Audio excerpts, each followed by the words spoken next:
இன்றைக்கு சுகாதாரத்துறை மந்திரி மக்கள் நல்வாழ்வுத்துறை மந்திரி ஒரு செய்தி வெளியிட்டிருக்கார். தமிழ்நாட்டில் கஞ்சா எதுவுமே இல்லையா, தமிழ்நாட்டில் கஞ்சா எதுவுமே இல்லையா, பச்சை பொய், முழு பூசணிக்காய சோற்றுல மறைக்கிறார். மக்கள் நல்வாழ்வுத்துறை அமைச்சர் அவர்களே, உங்களுக்கு தெரிஞ்சு பேசுறீங்களோ தெரியாத பேசுறீங்களோ எங்களுக்கு தெரியல.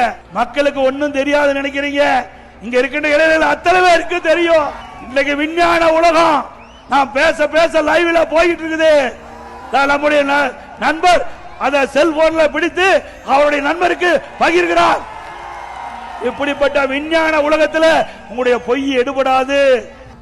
சுப்பிரமணியம் அவர்களே, உங்களுடைய பொய் எடுபடாது. நேற்றைய தினம் ஒரு நிகழ்ச்சி, சென்னையிலிருந்து திருத்தணிக்கு ரயில் மூலம் வடமாநில தொழிலாளர் செல்றார். அவரை 4 போதை ஆசாமிகள், 4 போதை சிறுவர்கள் அவரை கடுமையாக பட்டா கத்தியால் வெட்டுகின்ற காட்சி வலைதளத்தில் பார்த்தோம். நேற்றைக்கு நடந்த செய்தி, இன்றைக்கு இப்படி ஒரு செய்தியை வெளியிட்டிருக்கிறார் மா சுப்பிரமணியம் அவர்கள். மக்கள் நல்வாழ்வுத்துறை அமைச்சருக்கு அவருடைய கவனத்திற்கு கொண்டு வரேன்.